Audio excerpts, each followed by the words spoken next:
On Talking with Dr. Donna, we focus on 4 pillars of health to help build a generational health network to end the cycle of premature death in the Black community. I created Talking with Dr. Donna as a way to educate as many people as possible and give accurate information from a trusted physician. Go to Talking with Dr. Donna and get accurate information.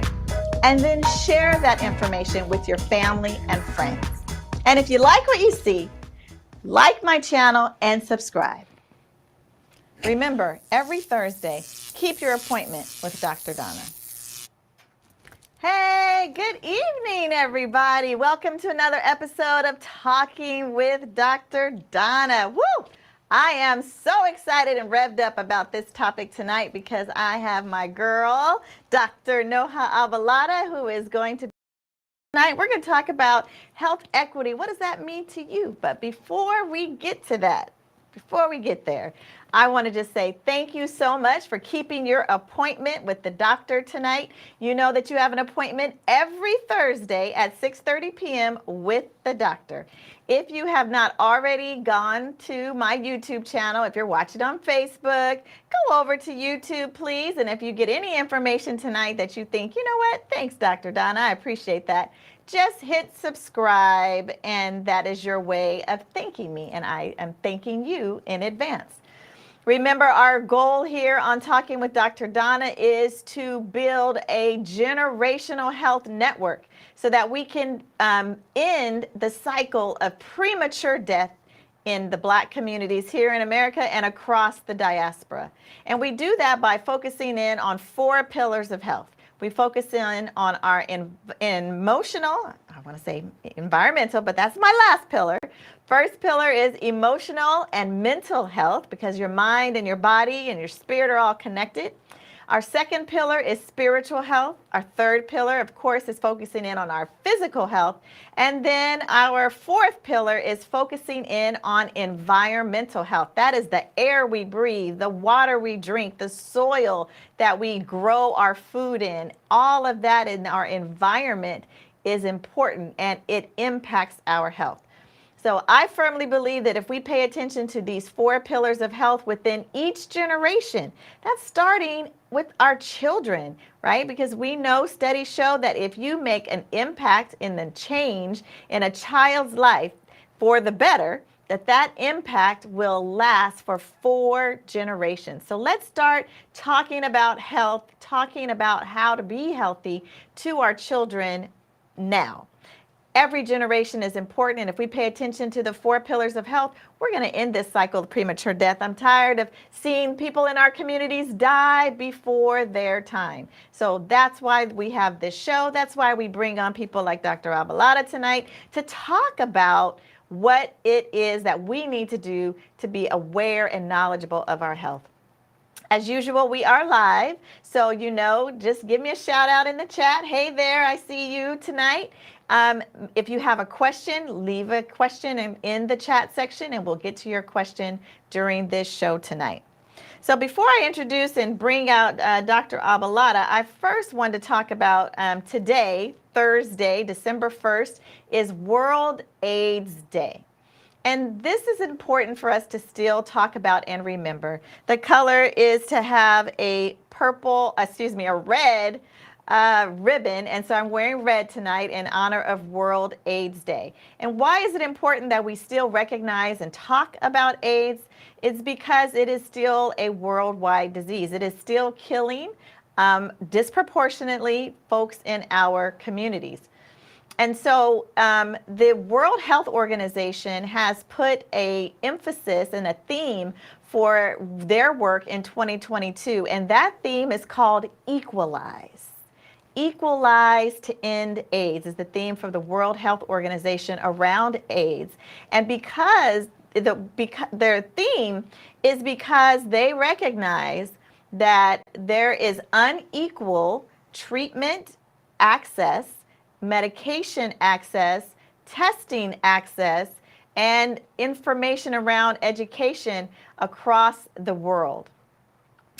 There's some countries in Africa that are still have no access to medications. have no access to education about what is HIV and how it's spread. I remember when I spent some time in Zimbabwe, and when one of the things that they asked us to do while we were there were to talk to the men in particular about what was HIV and how it's spread, and more importantly, how it's treated. Because there was a thought there that a way that a certain treatment was actually causing more cases of AIDS than decreasing. And so we spent a lot of time talking to the men in the communities there about HIV. And so we want to equalize, not just across the world, but here in America. And looking at our statistics here in America for HIV, we recognize that even though it is a disease that impacts all people, right? It's not just a gay, white, male disease as it was sort of depicted back in the 80s when it first came out. We know that AIDS and HIV impacts every single community. And the community that is, when you look at the new cases and who is actually getting HIV now more than any other, it is Black women.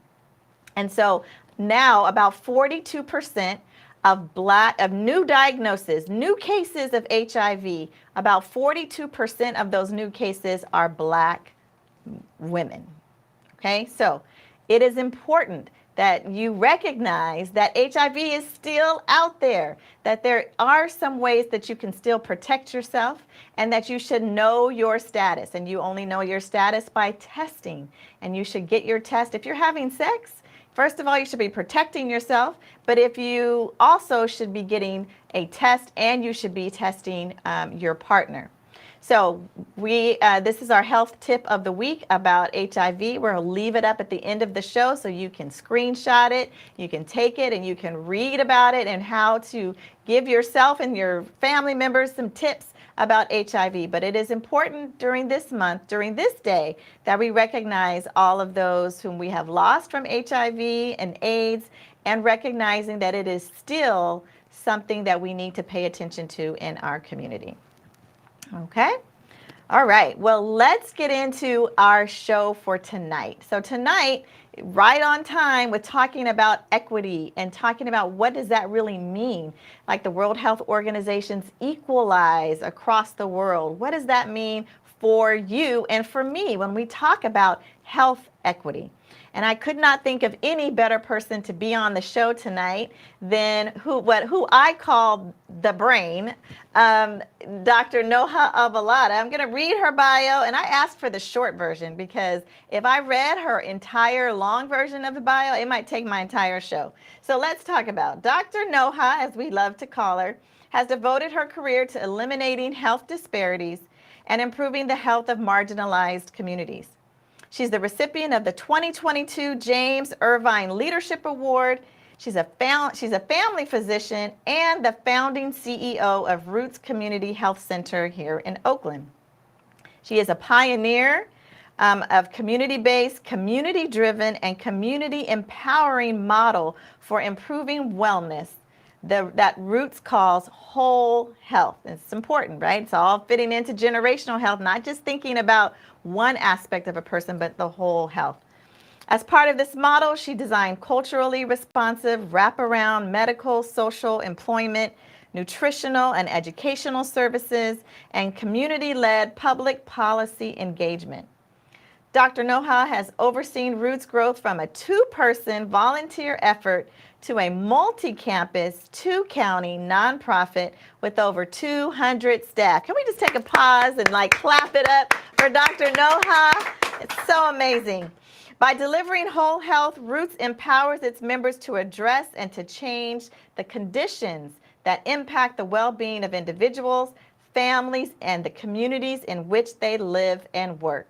So talking with Dr. Donna, let's give a warm welcome to Dr. Noha Avalada, and let's talk tonight about health equity. Welcome, Dr. Avalada.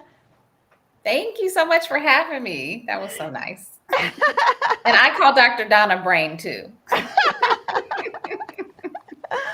Well, so tonight, our topic is about health equity. And really what I wanted to do is really break it down. We hear about health equity all the time. We hear about health equality all the time, but really, what does that mean for, the people who are watching this show? What does it mean if we have health equity? How does that impact their lives and change their lives? So I want to talk first about the difference between equality and equity. I'm going to give it to you. I'm going to punt Don't it put to me on the you. spot. Are you testing me? Um, so I think about equality as kind of the lazy way. We're going to just give everybody the same thing. We're not going to think about their circumstances, the background, the generate what's happened for generations before, or even in that person's lifetime. We just give everybody the same thing, and that would be equality. Equity really recognizes that people are in different situations for a whole lot of different reasons that I'm sure we're going to get a chance to get into. And it really meets people where they are. So, equity really requires that we center individuals, especially those who have been most marginalized and most harmed, and meet them with the resources that they need, and not think about just giving everybody the same exact thing. So we have to identify and recognize, and that's not easy to do. So I don't Right. want to suggest that it's easy to do, but that's very different than equality. Right. And when you think about like health equity and needing health equity, right, we wouldn't need to talk about equality versus equity if we didn't have health disparities, right? If we didn't have differences in the rates in which Black people mostly, right, when we think about communities of color, right, and when we think about their rates of disease or their rates of death for certain diseases, if there wasn't a difference between communities of color and communities of non-color or white and Asian communities most of the time, then we wouldn't need to talk about equality or equity because everything would be the same. We would all be treated the same, but we know that we're not. And so we're going to get into like, what are we going to do about that? But first, before we get into where we're going to go, I want to just kind of talk about where we're seeing the need for equity, right? So we just came out of the COVID, well, coming out, exiting to enter COVID pandemic, right? Like world shut down. We had this virus that came and swept through our communities. And immediately we had a conversation. We knew, oh my gosh, our community is about to get hit really hard. And why do you think that was? Why do you think in our community we got hit as hard as we got hit? Well, it's a great question because it was one of those things where this was a novel virus, right? We never saw it before. So we actually, had an opportunity to see something from the very beginning. Yeah. Unfortunately, you and I predicted what would happen happened. Where we sit right now in Alameda County, African Americans have died at double the rate of everybody else. And we actually anticipate that this could worsen, and I'll tell you why in a moment. But we were asking this question from early on, why is this? And we looked at a lot of things and we said, well, maybe it's, higher rates of diabetes and high blood pressure, and or maybe it's higher rates of, poverty and the fact that we have more frontline workers or more people that take, public transportation, things like that. So there's more cases. But even when we accounted for all of those things, we still saw the disparities. And so we did a lot of digging on this, and we actually came up with something that was shocking, as you know, Dr. Donna, because you were one of the first phone calls I made when I came across the fact that the little device that goes on your finger that measures your oxygen level does not work as well if you have a darker skin tone. The darker your skin tone, the less well this device works.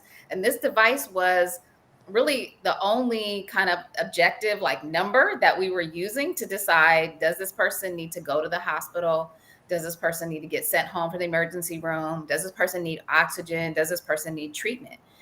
And I was very distraught, when I found Yes. this out. I called you up like, did you know about this? And yeah, and you were like, what? And so, and I know for all of us, we're going through our mind like we use this device like a vital sign Mm-hmm. it's like if you found out that the blood pressure cuff didn't work on certain people. Right. And we know that ambulances used it to take someone to the hospital.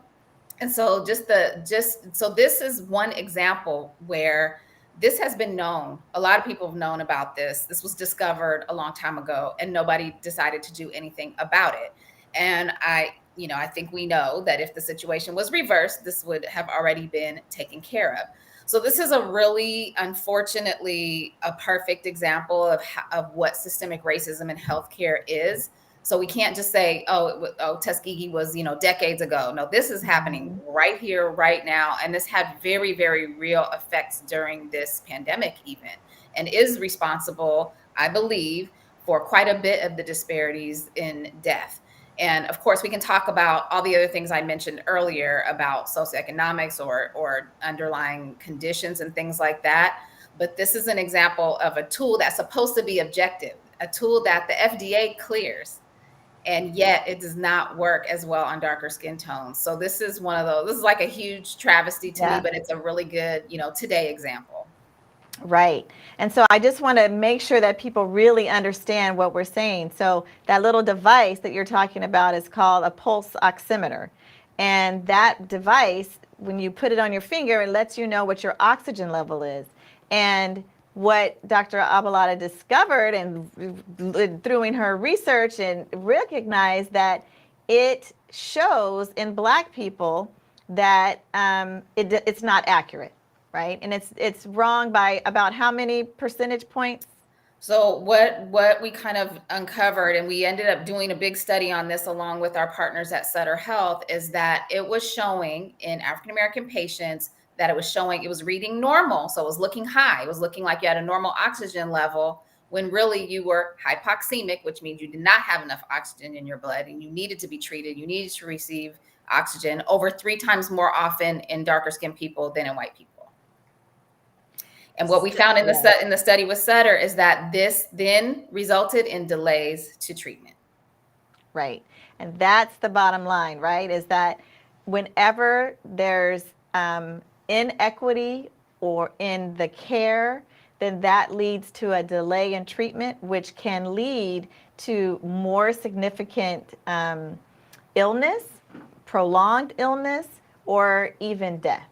And so what do you say for folks who are going into the emergency room and they put the device on and they're like, oh, you look good, you look fine. And should we say, check again? Or I don't think so? What is it that, how do we help people to advocate for themselves?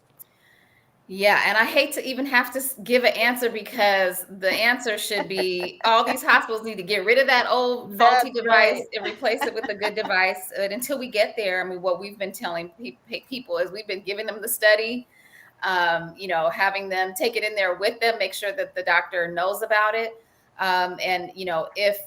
If need be, the way to check, what the real oxygen level, it's a blood draw, it hurts, it's from your wrist. But that is a way to verify, especially if you're having trouble getting air, if you're short of breath and things like that.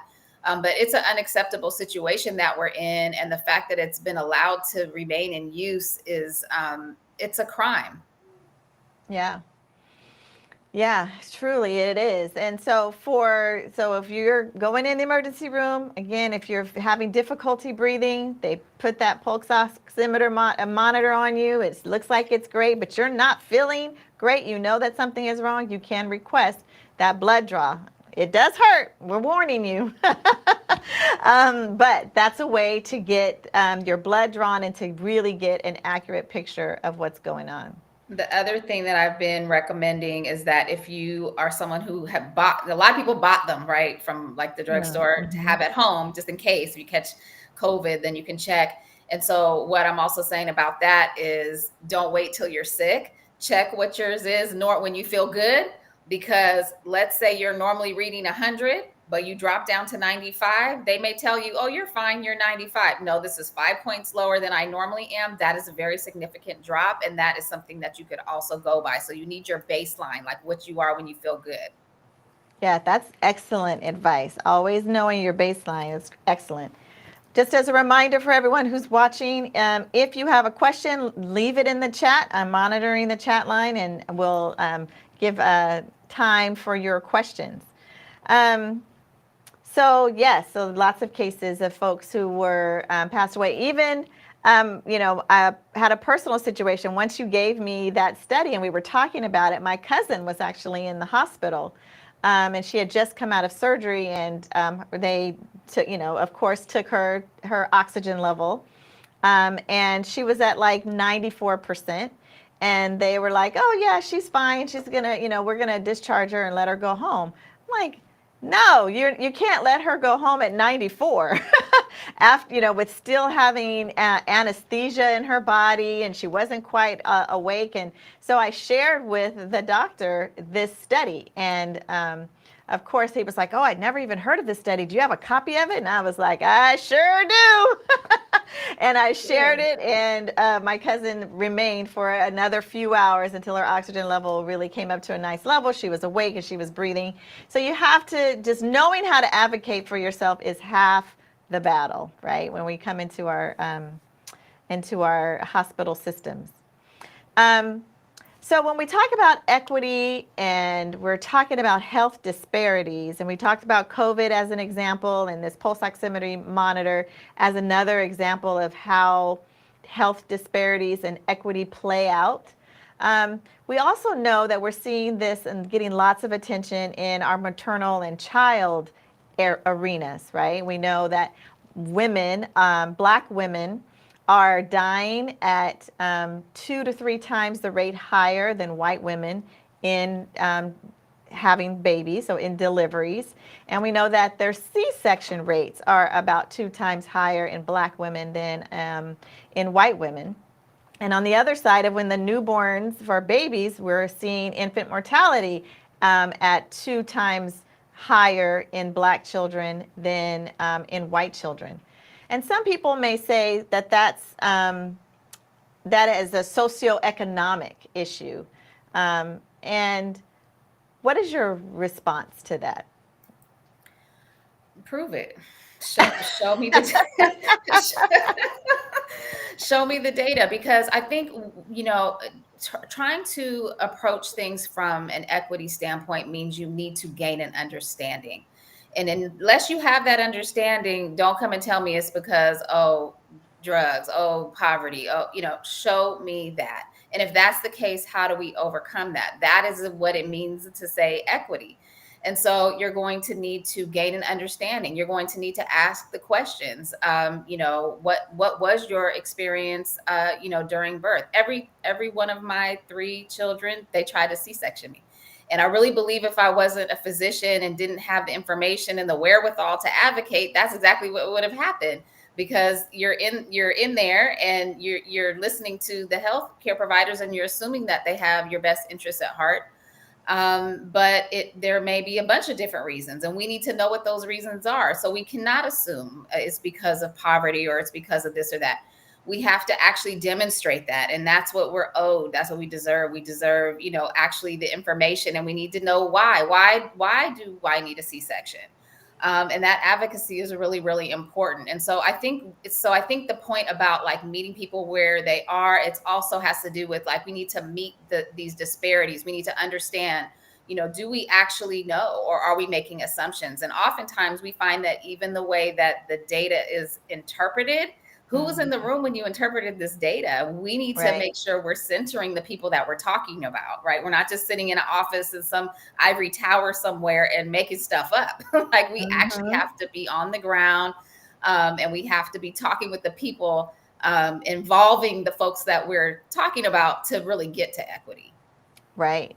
And I find it interesting, particularly around the data for women having worse, Black women having worse birth outcomes than white women, is that the data actually showed that it didn't matter, right? That Black women who were middle class were actually faring poorer than poor white women in their birth outcomes. So we know that there's something more to it than just, who has money and who doesn't, because even the women who had money still had worse outcomes than white women.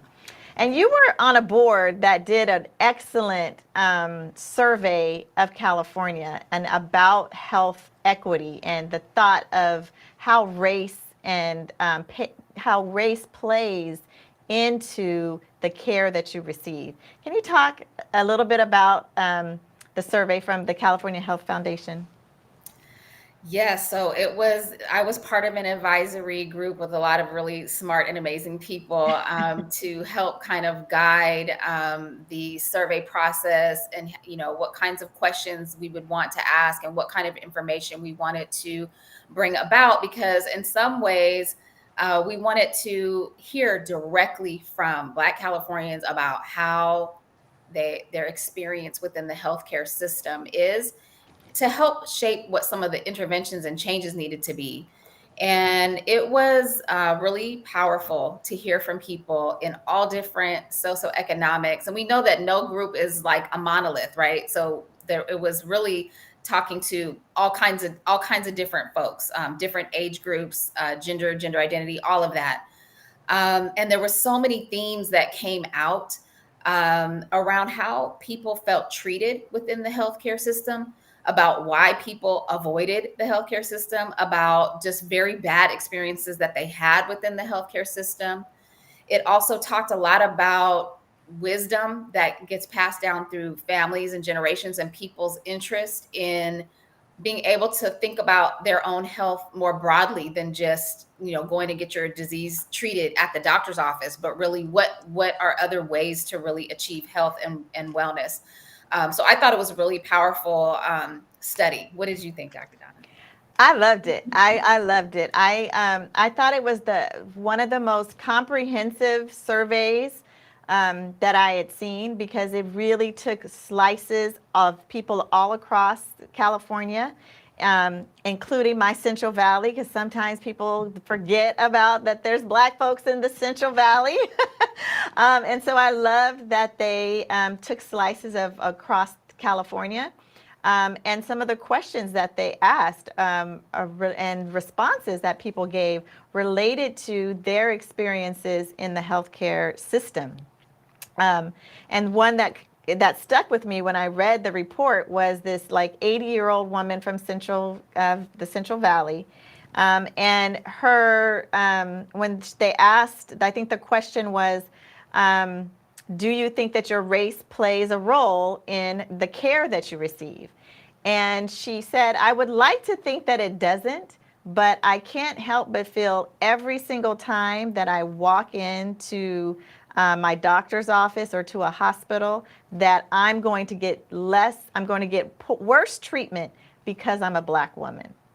And that was heartbreaking to hear, and to also have been on the other side of having spent a great deal of my clinical time in the hospital, and seeing it with my own two eyes and experiencing it as a physician.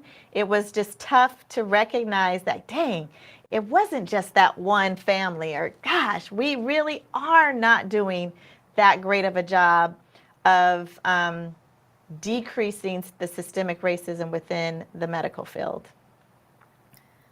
It's very true. And I mean, there's so many different reasons, but for the most part, it's what you said. It's systemic. It's the structure. It's the way that we've approached health. And in a lot of ways, we know that medicine itself has been very paternalistic, right? It's like you come to the doctor and they tell you what to do. And if you don't do it, then what are you? Non-compliant.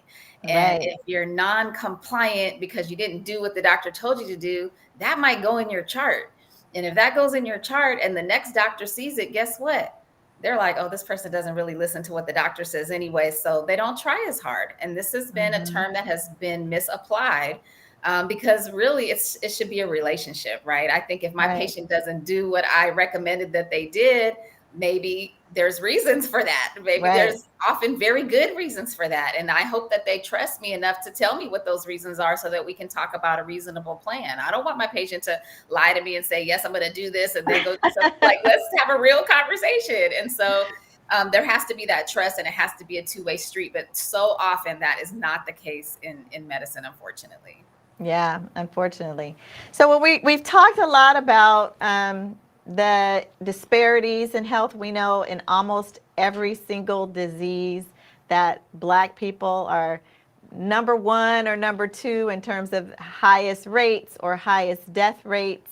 But you know, we were talking earlier to say, well, how do we fix it? What do we do to start making a change in those numbers and in that relationship with us in the healthcare field and medicine? How do we start to make a change? I feel like a lot of people are talking about equity a lot lately, but it's hard. It's harder to actually do it. And so I think it does start with taking a really hard look at how we're doing. How are we performing? And when I say we, it could be, it could be at all kinds of levels. It could be within a clinic or within a hospital, within a state, within a country. But when we see disparities, and some of the disparities are shameful, the disparities Mm-hmm. that you mentioned around HIV and AIDS, the fact that we still have people today dying of AIDS, Mm-hmm. and it's disproportionately African American people, that is shameful.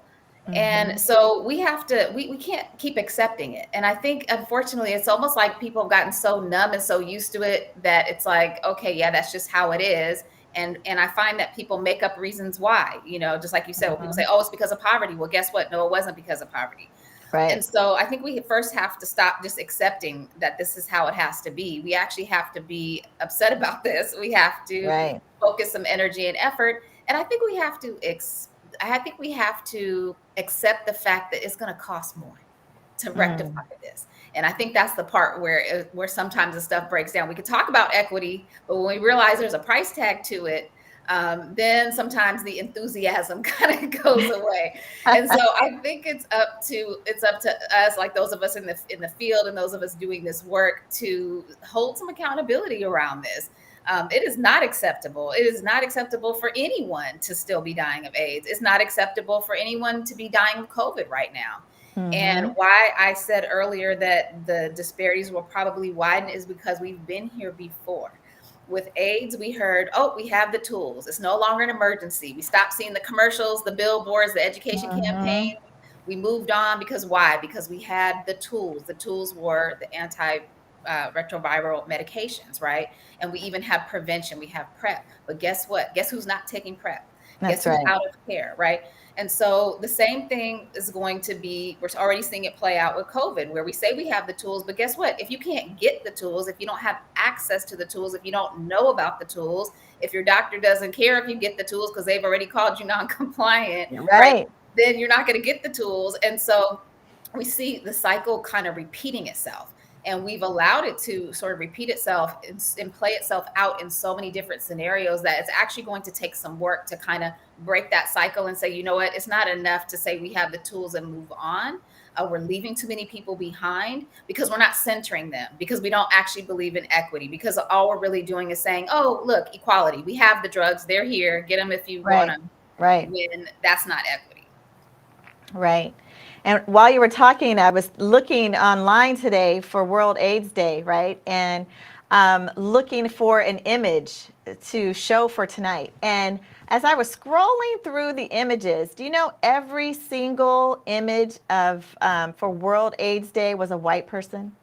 And I thought that is exactly what we're talking about. Like the highest, newest cases are in Black women, but who they're targeting the message to say, hey, you're the ones that are having the issue with the disease, were white men. And I thought, if this is not a lesson in inequity, and it's not just in HIV. It's like you said, in COVID and COVID treatment. Just because it's available doesn't mean that it's available to everybody. And so that is why I'm so thankful for you, because a long time ago I heard at a conference, I cannot even remember who actually said this the first, who this should be, attributed to.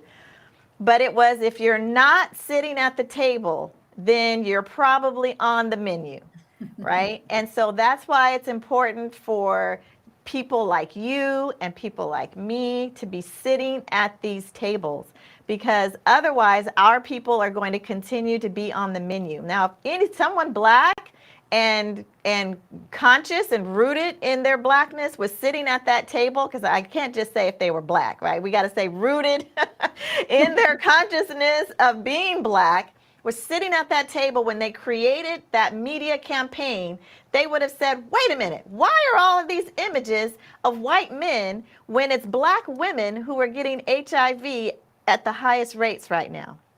So we've got to be at the table. We have to pay attention.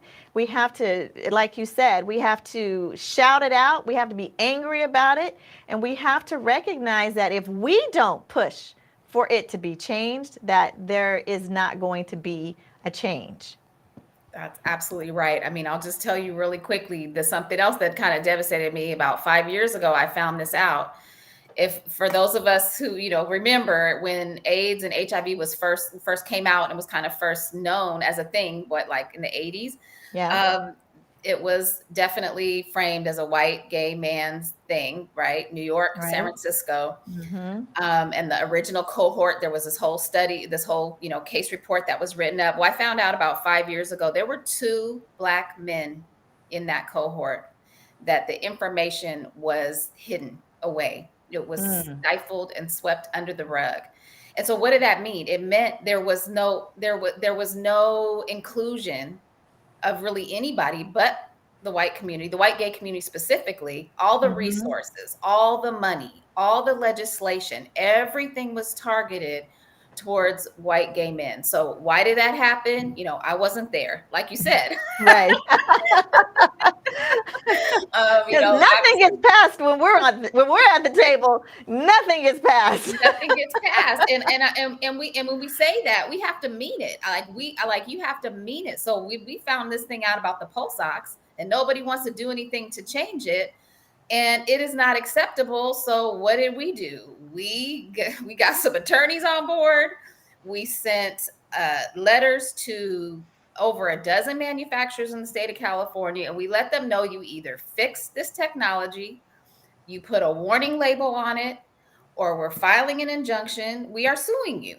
And unfortunately, sometimes that's the only language people understand, Right. And if someone who discovered it before, because there was research studies on this before, and why is it okay to do research to discover a horrifying inequity and then leave it on the shelf collecting dust and don't do anything about it? Right. That's not okay. And so we have to absolutely put pressure. We can't accept it and just move on. It's not enough to just know about it and then shrug your shoulders and move on. We can't do that. We have to fight. Yeah. Yeah. Well, I want to end with kind of a little bit of a sobering statistic that I heard today, and that around health equity and why it's so important, right? Like the question for this night was, what does health equity mean to me and you? Why is it important? Why even have a conversation about it? And the reason why we're having a conversation about it is that there's the statistic that says almost 200 black people die every day. Okay, 200 black people die every day unnecessarily.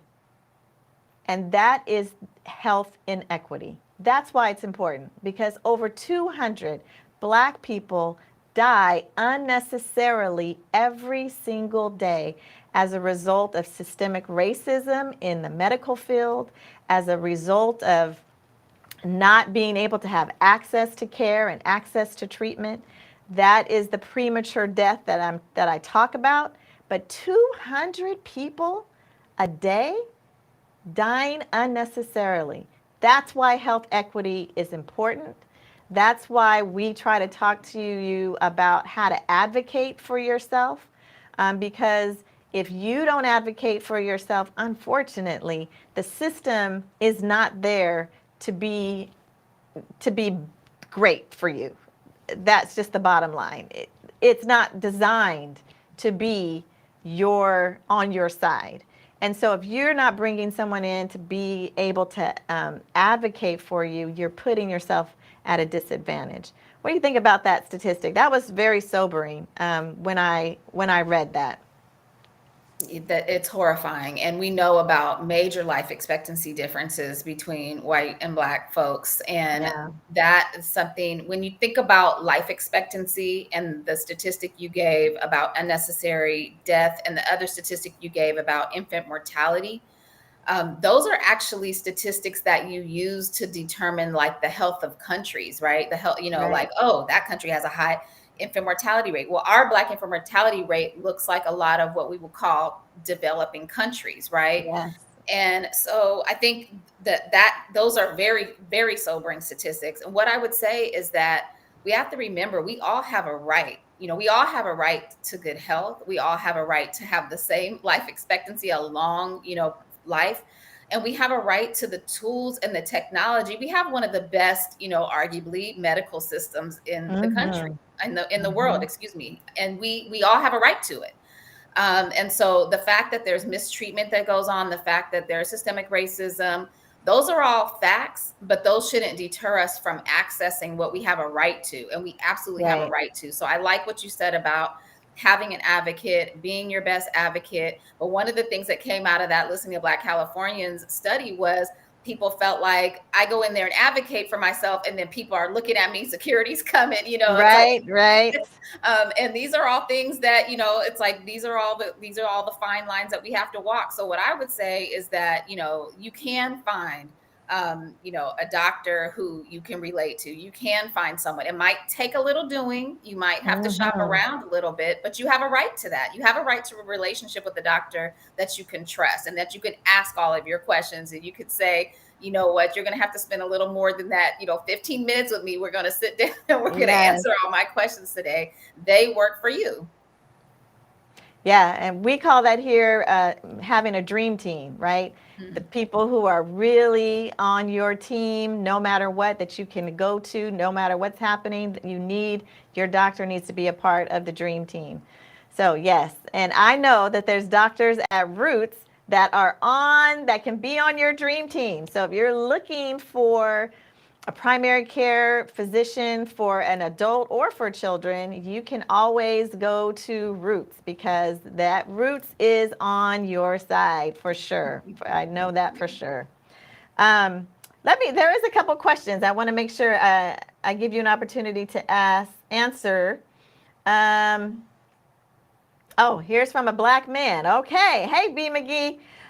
What age should black men get a prostate exam? This is one of those areas. You really trying to quiz me today, huh, I Dr. am quizzing you. I know you have an answer though. Well, the problem with this is that there's different bodies, that we listen to, the U.S. Yes. Preventative Services Task Force, and the American Cancer. So there's different bodies that will tell you something different, and there's reasons for that. If you have a family history of prostate cancer, this is a conversation you really need to have with your doctor and decide what you want to do. Part of the problem that has happened is that some of the ways that we don't have great ways to really screen for prostate cancer still, unfortunately. There's a blood test. There's also everybody's favorite, the digital rectal exam. And neither of these are perfect exams, but they are important, especially when you have a family history. By the time you're 55 years old, you definitely want to be having absolutely a conversation with your doctor about what is our plan, how are we doing this. One of the issues that has come up and where a lot of the controversy has come about is that there's been a lot of unnecessary biopsies that have happened, that can then lead to other challenges. So it really is unfortunately, I don't have a great, like, straightforward answer for you. I will say if you have a history of prostate cancer in your family, then you want to start having this conversation early with your doctor, like in your 40s. And definitely, everyone in their 50s needs to start having that conversation as well about what are we doing? What is the plan? And make your doctor give you a good reason. Whose recommendations are we following? You do see that I'm a Black man. We know my risk is higher because we know that that is true. So what is the plan? Here's my family history. Please give a good and accurate family history. And I know sometimes we don't like to talk about these things in our families, but we need to talk about these things in our families. That is Yes. one thing that does make a difference on what cancer screening is going to be recommended for you is your family history. So you need to give a good family history to your doctor, and that will definitely start to dictate and drive, when you should you get an annual PSA. So some people will say from the time you're 50, start getting an annual PSA, which is the blood test. But again, these are conversations you want to have because the intervention sometimes, can also cause issues. So it's one of those conversations. It's like a sit down and be ready to Yeah. have that conversation with your doctor and make them tell you why and whose recommendations they're following, and have it be what we would call shared decision making. Again, it's a Mhm. relationship. It's a two-way street. It should be a conversation. That's right. And make sure that you go in there with some information, for yourself. Just like Dr. Abela just rolled out there. See, I told you you knew, right? Just said all of those things about, your family history, like, anybody in your family have any issues with a prostate, even if like maybe they had a inaccurate PSA, right? The blood test. Maybe they got a biopsy and they didn't need to get a biopsy, right? Even that information is important. So the more information you know about your family, you can bring it in with you to the doctor. Okay, another question. I lost it. Here we go. Where is it? Hey, namesake. What are the issues related to Black women having C-sections? I think that question is, what's the big deal about having a C-section?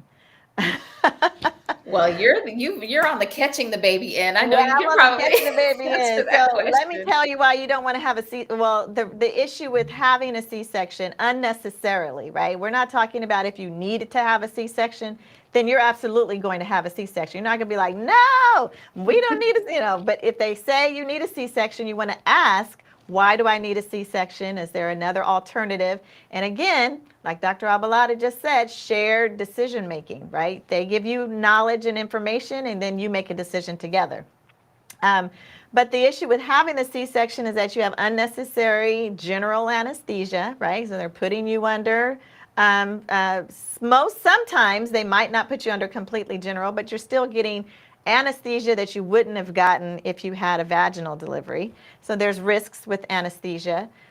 There's also, of course, a longer recovery time. So that means for a lot of women who may only get, a certain number of weeks off of work, where you're now putting them at risk because they have a longer recovery time for the C-section and then may have to go back to work sooner.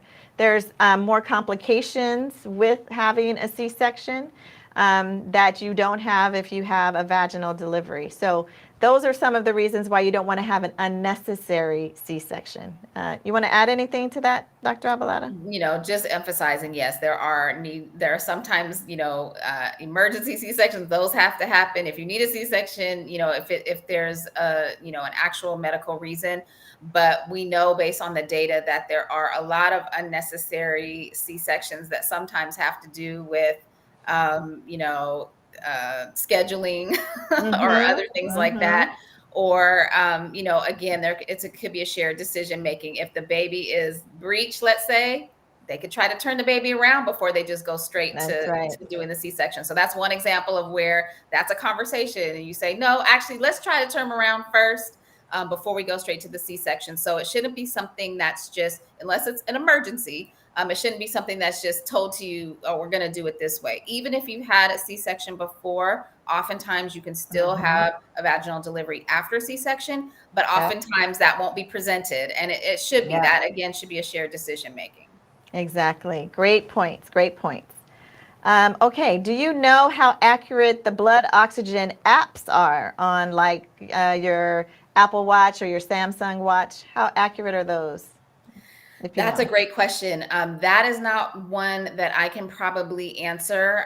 But my understanding is that the Apple Watch has the technology to account for skin tone. They did have some problems with that, I understand, early on, but they have figured it out. Now, how accurate they are for the blood oxygen, I do not know, but I know that their technology can account for skin tone. And so, but I don't know how accurate they are for the oxygen level. But what I would say is, again, kind of the same thing I said earlier.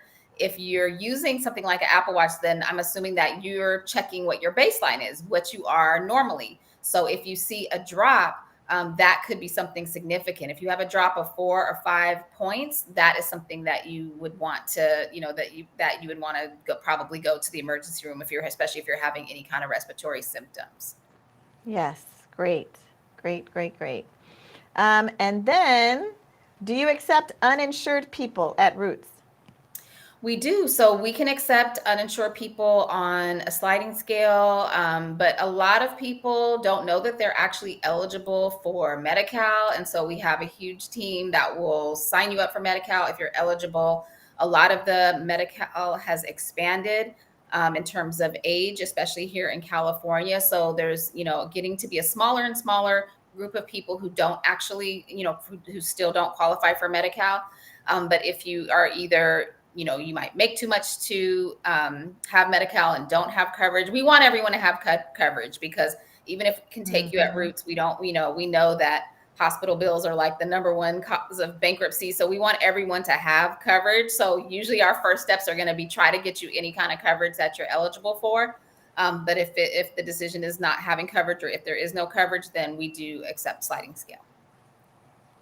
Awesome.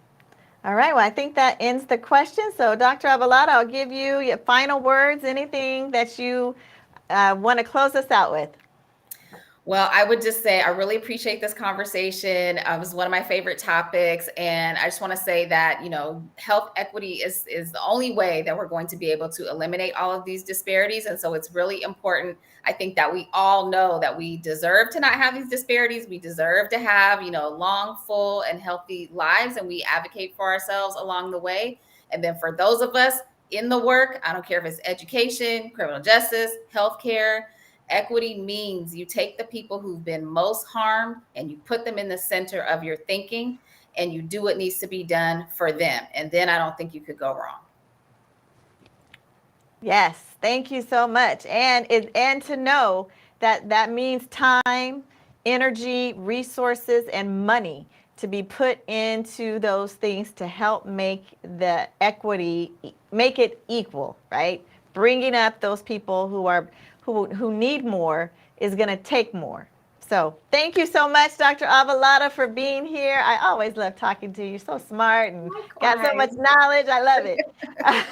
Thank you so much for being here. And now you've always been, but now you're officially a part of the Generational Health Network. So thank you so much. Thank you. All right, we're going to talk about our food of the month, so you can hang out a little bit if you want. All right, folks, it's December. So that means that we have a new food of the month. And hopefully you did some persimmons last month. Let me tell y'all, November, our food of the month was persimmons. I ate so many persimmons. I was eating one like every day, just like an apple. They were so sweet and so delicious. So I'm hoping that you ate some persimmons last month and that you'll continue that through the fall, as they are great fruit with great vitamins and nutrients. So this month, our food of the month, kind of because we got Christmassy stuff going on, our food of the month is mint. Mint. So many different ways to use mint. Of course, mint tea. I have mint tea every morning. And then also you can put mint, fresh mint, in your salads, over fruit. Lots of different ways to use it. But what are the benefits of having mint? So mint, again, is rich in nutrients. It can help to settle your stomach. So if you have any irritable bowel syndrome or issues, indigestion, mint can really help. It can also help to improve brain function and decrease the pain when you're breastfeeding, for all you new mommies out there. It also kind of can help with cold symptoms. It can help if you have that halitosis or that dragon fire coming out of your mouth. And it's really easy to add to your diet. So this month we want you to get some fresh mint leaves. Now, having the tea bags of mint is okay, but this month really want you to try to do a fresh mint. and put that in your tea, put that in some of your food, and let's see what you do with mint this month. I want to give a shout out to Brother Ricardo, who gave a great looking persimmon recipe. If you did not see it, I want you to go to my Talking with Dr. Donna Facebook page, find Ricardo's recipe for persimmons and try it out. I haven't tried it yet, but it sounded delicious. So thank you, Ricardo, for the persimmon recipe. And if you do something interesting with mint this month, I want you to put it on, post it on our Facebook pages. Let us know what you did, and we'll give you a shout out too. All right, well, that concludes another episode of Talking with Dr. Donna. Thank you again for keeping your appointment. You have an appointment every Thursday at 6:30 p.m.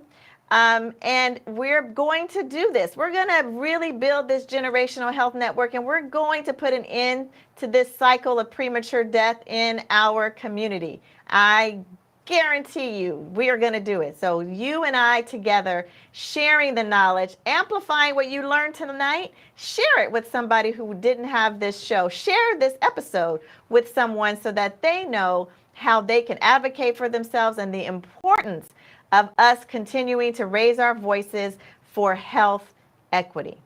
All right?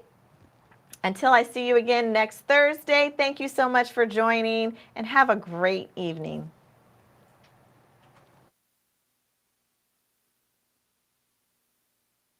On Talking with Dr. Donna, we focus on 4 pillars of health to help build a generational health network to end the cycle of premature death in the Black community. I created Talking with Dr. Donna as a way to educate as many people as possible and give accurate information from a trusted physician. Go to Talking with Dr. Donna and get accurate information. And then share that information with your family and friends.